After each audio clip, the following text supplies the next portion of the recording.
부동산 엑스파일 굿모닝 신소장의 신소장입니다. 오늘은 회원들에게 수익 모델을 얻는 카페에 대해서 두 번째 이야기를 드려보도록 하겠습니다. 이 이야기는 제가 다음 카페 부동산 엑스파일에 올렸던 글을 기본 모티브로 해서 부원들을 한 이야기들이고요. 오늘은 조금은 지금 2시가 넘어서 새벽 2시가 넘어서 네 조금은 짧게 하고 네 정확하게 이제는 좀 주제를 정해서 좀 재밌게 그리고 여러분에게 유익한 방송을 할 수 있도록 노력하겠습니다. 그럼 오늘 방송 시작해 보도록 할게요.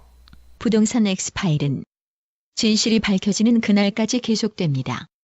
포털 다음 카페에 등록된 부동산 엑스파일 카페에 많은 질문 남겨주세요. 네, 우리가 미드를 보면 미국 드라마를 보면 지난 이야기들이 나왔죠.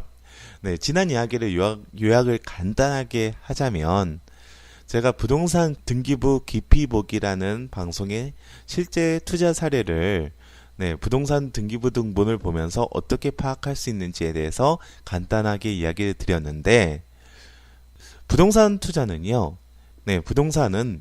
부동산을 말하는 건, 이렇게 이야기했죠.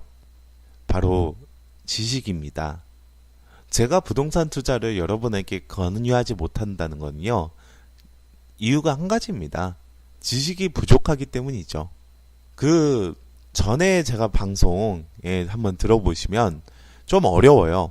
법정 지상권이 성립되지 않는 토지를 낙찰을 받아서 그 위에 있는 건물에게 철거 소송을 하고 그리고 물밑으로는 그럼 내 땅을 사라 철거 당하기 싫으면 그런 궁박으로 한 매매 계약을 체결하면 어떻게 보면 그 토지를 낙찰받은 사람에겐 천혜의 수익률이 될 수 있겠는데 부동산 투자로서 하지만 이거는 옛날부터 진행했던 투자 방식이었고 그리고 서울 지역 도처에도 이런 건물들 법정지상권 성립되지 않는 토지들 상당히 많은데 왜 10년 동안 그 건물들이 철거 안 당하고 그대로 있는지, 즉 그렇게 매력적이지 않는 투자 포지션이다 라는 글을 누가 썼죠. 그리고 제가 읽어드렸습니다. 방송을 제가 했고요. 와, 그거 보면서 지식의 깊이는 어마어마하구나. 저는 처음에 그분이 투자를 그렇게 한다고 했을 때 상당히 내공이 높은 사람이다.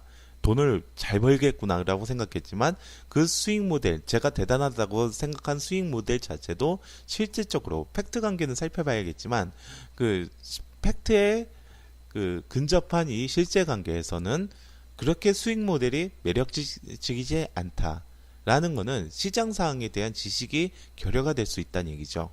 그렇게 부동산 투자는 어려운 거예요. 자, 제가 중개업으로 일가를 이루지 못했습니다. 근데 이런 말을 해도 되나요? 저주받은 스킬이 하나 있어요. 그게 뭐냐면요. 제가 5년 동안 인천 재개발 쪽에 몸을 담갔었는데요. 그 재개발 시장은 이거는 폄하되는 것도 아닙니다. 쓰레기 오브 쓰레기였습니다. 시장 자체가 그렇게 좋지가 않았어요.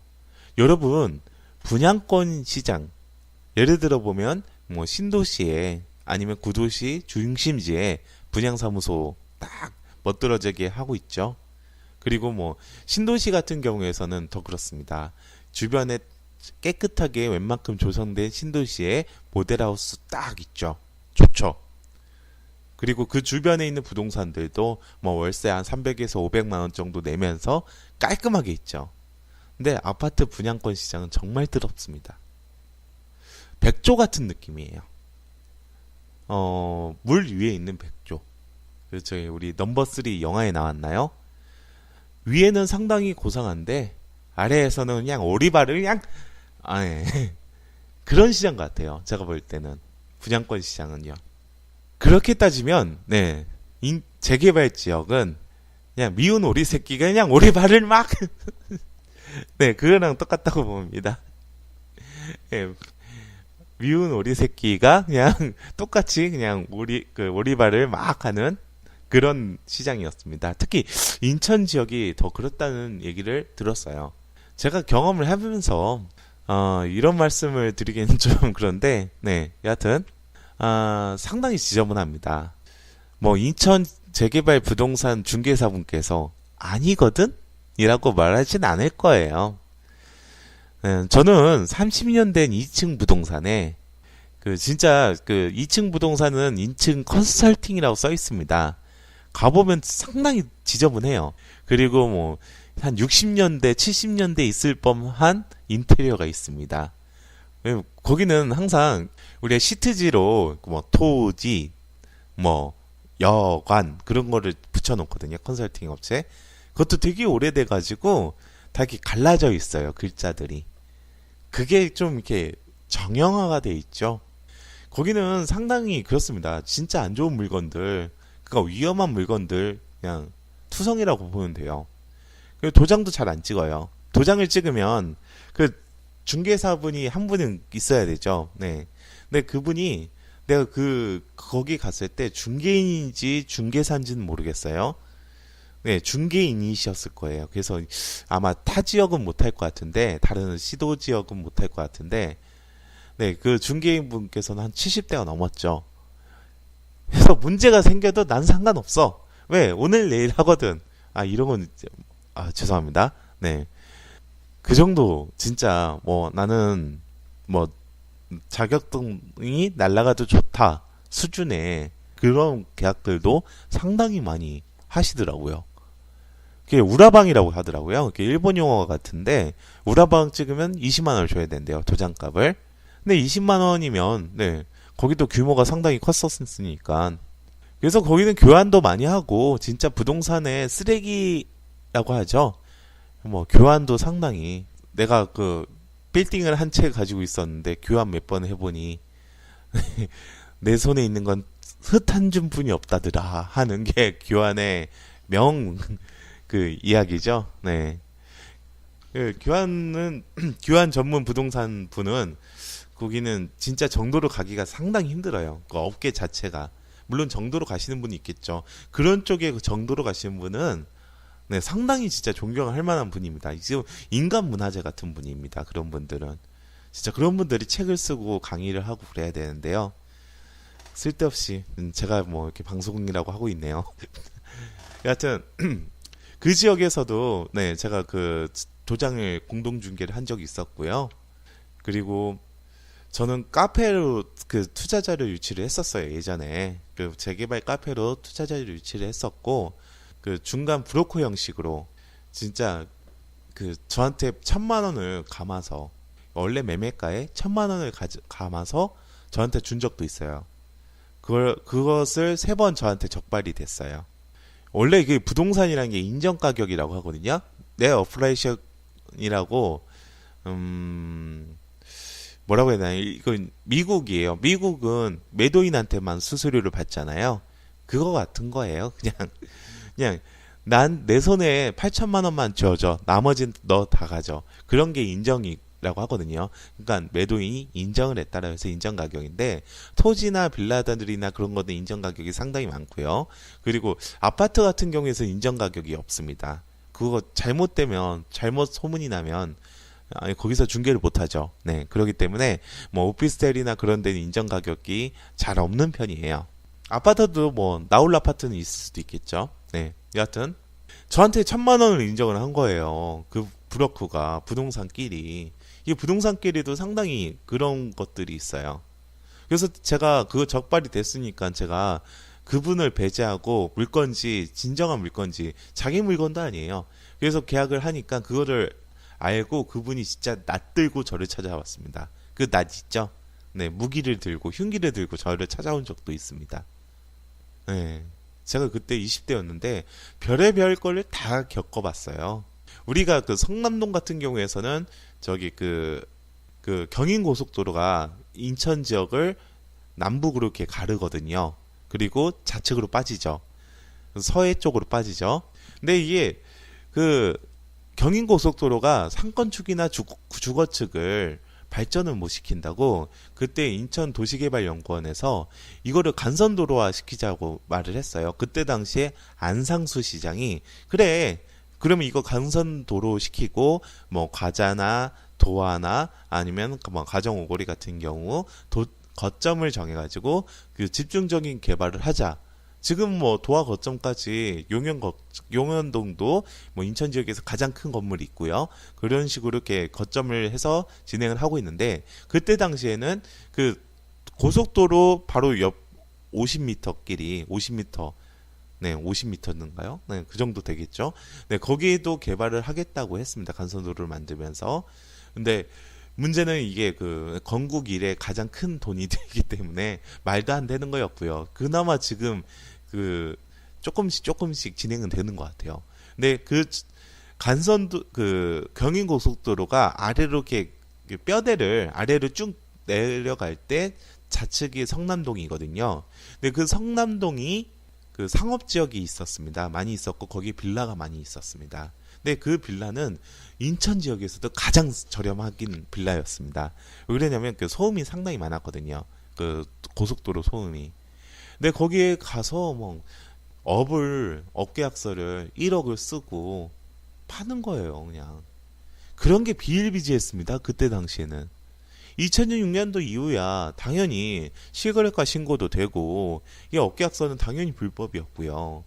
그런 지역들도 상당히 많았고요. 그러니까 상당히 예를 들면 뭐 인천 그 성남동에 그 자기 물건 팔려고 나오는 물건 다 계약하고 내 물건을 다 판 다음에 그 계약을 다 파기시켰습니다. 계약금만 집어넣은 계약을요. 그래서 한 4억 정도 손해보고 20억 이상 땡겼다고 해야 되죠. 이럴 땐 천박한 지역은 천박한 단어가 용이합니다. 네, 땡겼다고 얘기해야 되죠. 그리고 네, 지방에서 또 그 짓을 하는 사람도 있었습니다. 네. 누구랑은 얘기는 안 하는데, 근데 여하튼 그렇게 지저분한 부분을 보니 저는 투자자를 계속 머금고 있던 사람이었습니다. 그렇기 때문에 투자자를 이렇게 유치를 시킬 때, 그러니까 그 부동산 물건지 부동산이 말 더듬을 하거나 내 눈을 보거나 아니면 내가 무엇을 물어볼 때 저는 항상 그런 게 있었어요. 항상 가격을 물어봤어요. 갑자기 뭐 다른 얘기하다가 물건지 부동산한테 네 얼마라고 했죠? 라고 물어봤어요. 그거는 그때 표정을 봤습니다. 말 그걸 보거나 입꼬리도 보고요. 표정 보고 제스처 보고요. 말 더듬이 조금이라도 있다. 뭐 7,300이요? 그렇게 막 말 더듬이 있다. 그러면은 저는 제 머릿속에 엄청난 수만 가지 생각을 하게 되더라고요. 뭘 속였을까? 20대 후반부터 그런 부동산에 계속 있었다 보니까 그때는 제가 6개월만 배우고 제가 차려가지고 계속 했었거든요.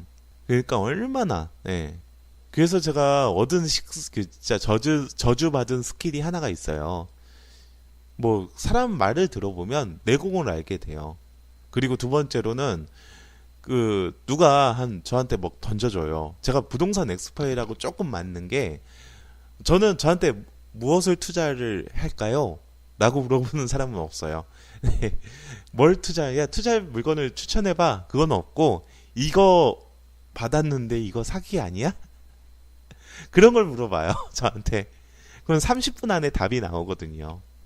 이게 사기라고는 얘기를 안 합니다. 제가 그때도 말씀드렸지만 사기는 아닌데 이 물건이 맞는 물건인지 투자물로서 맞는 물건인지 아니죠. 대부분 자기가 아닐 거다라고 생각하고 저한테 물어본 거 아닙니까? 그러면 당연히 아닌 겁니다.